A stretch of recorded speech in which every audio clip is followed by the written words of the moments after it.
आज हम युग्मक जनन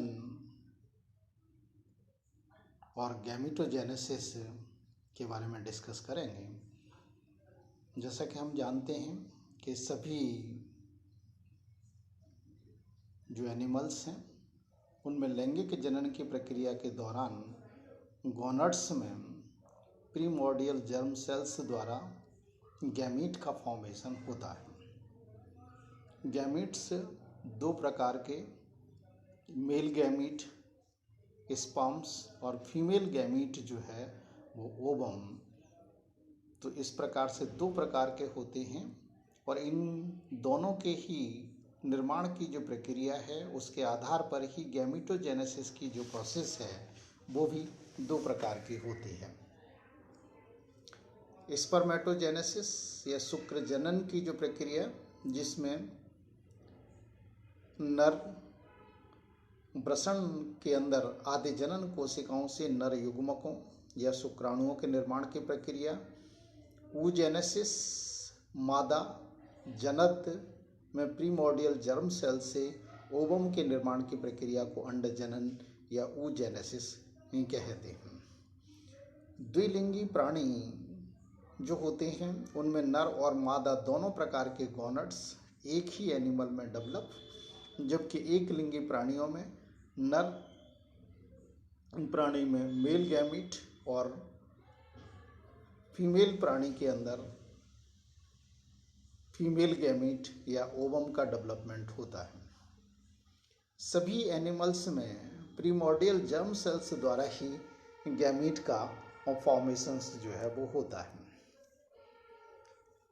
जैसा कि अभी हमने पढ़ा कि गैमेटोजेनेसिस की प्रक्रिया दो प्रकार की होती है। इनमें से फर्स्ट स्पर्मेटोजेनेसिस, इसके बारे में आज हम डिस्कस करेंगे। स्पर्मेटोजेनेसिस की प्रक्रिया, जैसे कि हमने प्रारंभ में ही पढ़ा कि टेस्टिस और टेस्टिस के अंदर जो प्रीमोर्डियल जर्म सेल्स हैं उनके द्वारा स्पर्म्स फॉर्मेशन की प्रोसेस को स्पर्मेटोजेनेसिस कहते हैं। वृषण या टेस्टिस, जितने भी मैमल्स या वर्टिब्रेट्स हैं उनमें टेस्टिस बॉडी वॉल से या देह भित्ति से बाहर स्क्रोटम वृषण कोश में स्थित, और वृषण कोश में बहुत बड़ी संख्या में, असंख्य संख्या में सेमिनिफेरस ट्यूब्यूल्स या शुक्र जनन नलिकाएं उपस्थित होती हैं।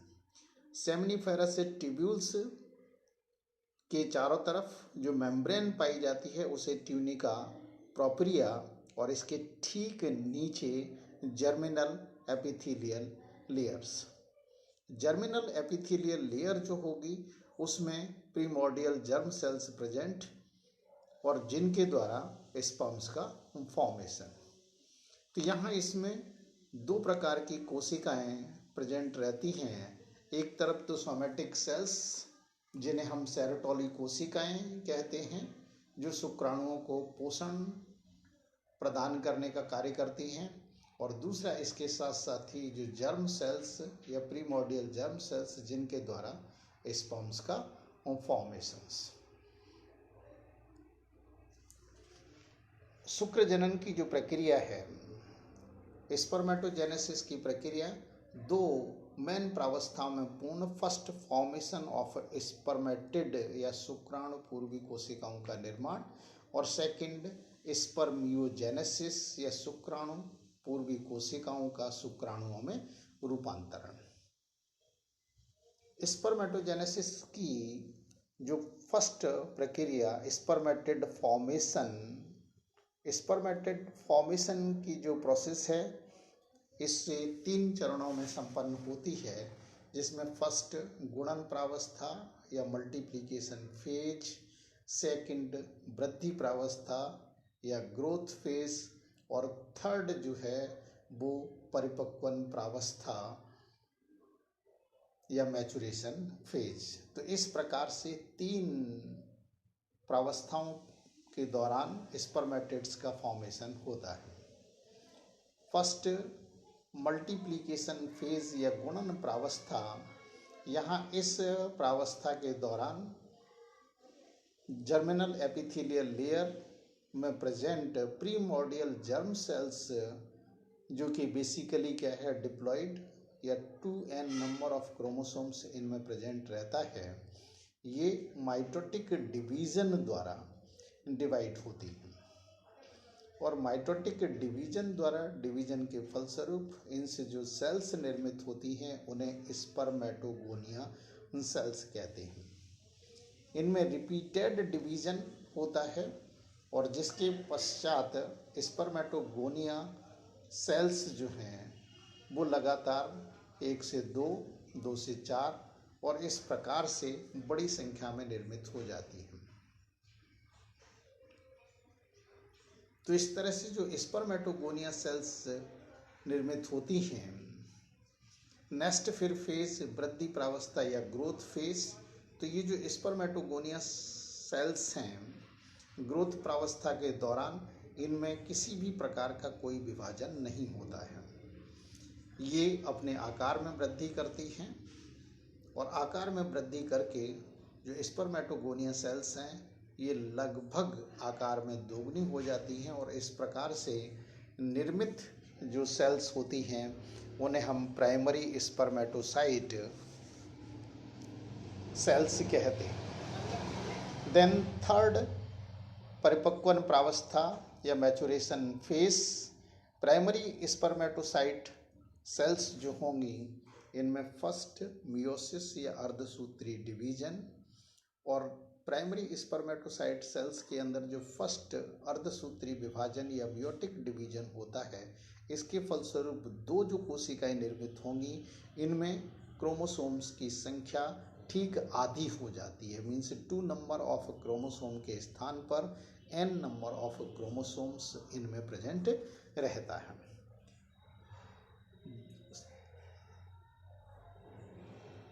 सेकंड, अब इस प्रकार से निर्मित ये जो सेल्स हैं ये आपकी क्या है, secondary spermatocyte. Secondary spermatocyte cells में फिर second maturation division. Second maturation division mitotic या समसूत्री विभाजन के समतुल्य होता है और जिसके फलस्वरूप 4 कोशिकाएं निर्मित होती हैं जिन्हें हम स्पर्मेटिड या शुक्राणु पूर्वी कोशिकाएं कहते हैं। इस प्रकार प्रत्येक जो स्पर्मेटोगोनिया सेल्स है उसके द्वारा 4 स्पर्मेटिड सेल्स निर्मित हो जाते हैं।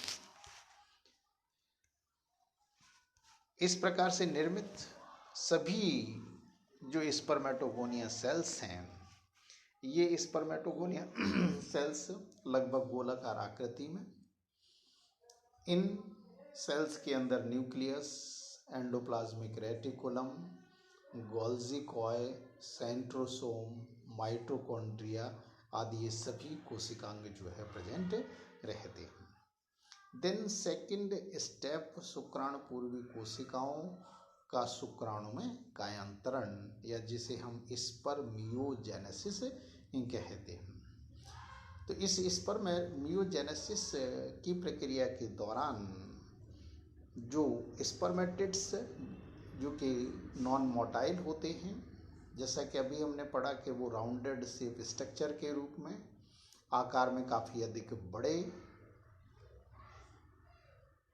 इनमें न्यूक्लियस के साथ साथ ही माइटोकॉन्ड्रिया, गोल्जी कॉय, एंडोप्लाज्मिक रेटिकुलम, सेंट्रोसोम, राइबोसोम्स, ये सभी जो ऑर्गेनेलीज हैं ये यहाँ प्रेजेंट रहते हैं। इस स्पर्मियोजेनेसिस की प्रोसेस के दौरान इनमें मॉर्फोजेनेटिक और इसके साथ साथ ही फंक्शनल या फिजियोलॉजिकल दोनों ही प्रकार के मेटाबॉलिक चेंजेस होते हैं और इन मेटाबॉलिक चेंजेस के फलस्वरूप अचल या नॉन मोटाइल स्पर्मेटिड्स ये मोटाइल स्पर्म्स में रूपांतरित हो जाते हैं। स्पर्मियोजेनेसिस की प्रोसेस काफ़ी जटिल कॉम्प्लेक्स होती है और इसमें विभिन्न स्टेप्स जो है वो प्रेजेंट रहते हैं, जिनमें से फर्स्ट आप देखेंगे फॉर्मेशन ऑफ एक्रोसोम। शुक्राणु की संरचना जैसा कि हम जानते हैं कि उसमें अगले सिरे पर शुक्राणु शीर्ष, और उस शुक्राणु शीर्ष में केंद्रक के ठीक आगे की ओर जो संरचना प्रेजेंट रहती है उसे एक्रोसोम कहते हैं। तो एक्रोसोम का जो निर्माण है ये क्या है, गोल्जी कॉम्प्लेक्स या गोल्जी काय के द्वारा होता है। गोल्जी कॉम्प्लेक्स की जो स्ट्रक्चर है इसमें विशेष रूप से लेमिलिस, बैसिलस, सिस्टर्नी, इस प्रकार की जो संरचनाएं हैं ये प्रेजेंट रहती हैं। तो गोल्जी बैसिलस के अंदर डेंस सबस्टेंस प्रेजेंट रहता है और इस पदार्थ को ही हम प्रोएक्रोसोमल ग्रैन्यूल कहते हैं। या फिर इसके स्थान पर अधिकांश जीवों के अंदर छोटी छोटी बैसिलस आपस में मिल जाती हैं और मिलकर बड़ी बैसिलस का निर्माण करते हैं, और इस प्रकार से निर्मित जो बैसिलस होती है उसे हम प्रोएक्रोसोमल बैसिलस कहते हैं। और इन सभी प्रोएक्रोसोमल बैसिलस के अंदर जो डेंस पदार्थ होता है वो एकत्रित हो जाता है और इसे एक्रोसोमल सबस्टेंस या ग्रैन्यूल्स कहते हैं। तो इस प्रकार से जो ये एक्रोसोमल ग्रैन्यूल है ये फिर केंद्र के आगे अग्रसिरे पर स्थापित हो जाती है और शेष जो गोल्जी कॉम्प्लेक्स का भाग है वो पश्च भाग में स्थानांतरित हो जाता है। साथ ही इनका जो साइटोप्लाज्म है वो निष्कासित हो जाता है और इस प्रकार से एक विशेष तरह की संरचना डेवलप हो जाती है जिसे एक्रोसोम कहते हैं। देन फिर नेक्स्ट इसमें चेंजेज इन न्यूक्लियस के स्पर्मेटेड सेल्स जो होती है उसमें न्यूक्लियस गोलाकार संरचना के रूप में प्रेजेंट रहता है और इसके साथ साथ ही न्यूक्लियस के अंदर न्यूक्लियोलस, न्यूक्लियोप्लाज्म, प्रोटीन्स आदि पदार्थ प्रेजेंट रहते हैं। यहाँ स्पर्मेटेड के न्यूक्लियस में जब परिवर्तन होता है तो ऐसी स्थिति में एक तो ये आकार में काफ़ी अधिक छोटा कि लगभग इसका साइज जो है वो 110 मिली माइक्रोन से परिवर्तित होकर ये लगभग 2 से मिली माइक्रोन के आकार का हो जाता है।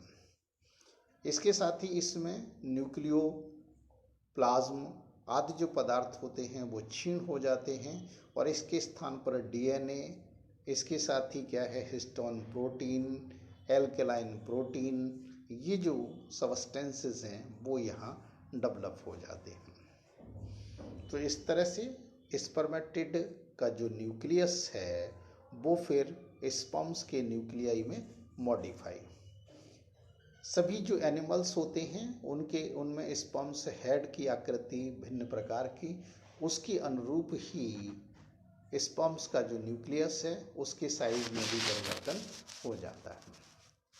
साथ ही न्यूक्लियस का जो पश्च सिरा है वो पश्च सिरा अंदर की तरफ धंसकर एक परफोरेशन डेवलप कर लेता है और उसके अनुरूप ही फिर जो हेड या एक्रोसोम है उसके पश्च सिरे पर भी एक खांच या परफोरेशन डेवलप हो जाती है।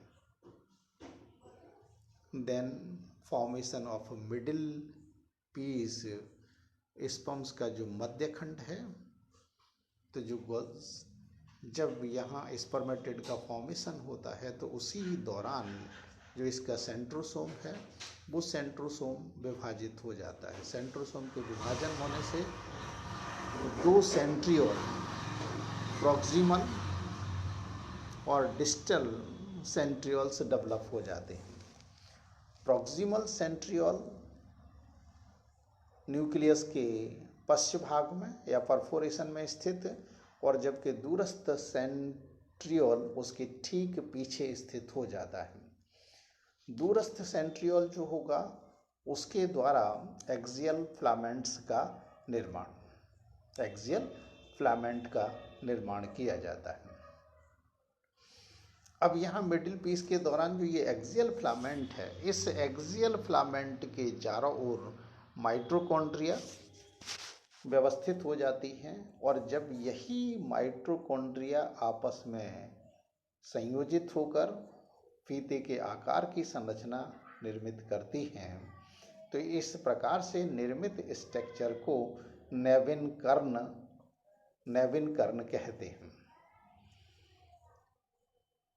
और ये जो स्ट्रक्चर है ये एक्सियल फिलामेंट के चारों ओर या मिडिल पीस में एक कुंडलित या कॉइल्ड स्ट्रक्चर के रूप में प्रेजेंट रहती है। कुछ एनिमल्स में माइटोकॉन्ड्रिया में 2 बैंड्स प्रेजेंट रहते हैं। इस मध्य भाग के अंदर शुक्राणु में साइटोप्लाज्म का एक कंडेंस आवरण प्रेजेंट रहता है जिसे मेनसेट कहते हैं। चेंजेज इन साइटोप्लाज्म, जैसे ही एक्रोसोम का निर्माण होगा तो उसके साथ साथ ही स्पर्मेटेड का जो साइटोप्लाज्म है वो पीछे की ओर प्रवाहित होता है और पीछे की ओर प्रवाहित होकर ये इसका अधिकांश भाग मध्यखंड में एकत्रित हो जाता है और इसी दौरान पीछे की ओर फिर क्या है पूंछ का निर्माण होता है। तो इस प्रकार से स्पर्म्स का हेड, मध्यखंड और पूंछ जो है वो उसका निर्माण होता है। ये जो आकारिकीय परिवर्तन होते हैं इसके फलस्वरूप शुक्राणु की संरचना में परिवर्तन हो जाता है, लेकिन ये फर्टिलाइजेशन की प्रोसेस के लिए एक्टिव नहीं होते हैं। तो शुक्राणु में फिर फिजियोलॉजिकल मेटाबॉलिक चेंजेस, और ये जो मेटाबॉलिक चेंजेस हैं ये एपिडिडाइमस वाले भाग में होते हैं और जिसके पश्चात स्पर्म्स फर्टिलाइजेशन के लिए एक्टिव हो जाते हैं। ठीक है, तो इस प्रकार से हमने पढ़ा कि जो गैमीटोजेनेसिस की प्रोसेस है उस गैमीटोजेनेसिस की प्रोसेस में 2 प्रकार, एक तो फर्स्ट स्पर्मेटोजेनेसिस जिसमें मेल गैमीट या स्पर्म्स का निर्माण, सेकंड oogenesis की प्रोसेस जिस प्रक्रिया के दौरान प्रीमोर्डियल जर्म सेल से ओवम का निर्माण। बाइसेक्सुअल जो एनिमल्स होते हैं उनमें दोनों ही प्रकार के गैमीट एक ही एनिमल में, जबकि यूनिसेक्सुअल में मेल गैमीट नर प्राणी में और फीमेल गैमीट जो है वो मादा प्राणी में डेवलप। फिर जैसा कि हमने स्पर्मेटोजेनेसिस की जो प्रोसेस है जिसमें प्रीमोर्डियल जर्म सेल से स्पर्म्स का फॉर्मेशन, तो टेस्टिस में जैसा कि अभी बताया गया क्या प्रेजेंट रहती हैं सेमिनिफेरस ट्यूब्यूल्स, और उसकी जो इनर लेयर है उसमें जर्मिनल एपिथेलियम, और उस जर्मिनल एपिथेलियम में ही जो प्रीमोर्डियल जर्म सेल्स हैं उनसे स्पर्म्स का फॉर्मेशंस। ठीक है, तो ये आपकी क्या है स्पर्मेटोजेनेसिस की प्रक्रिया।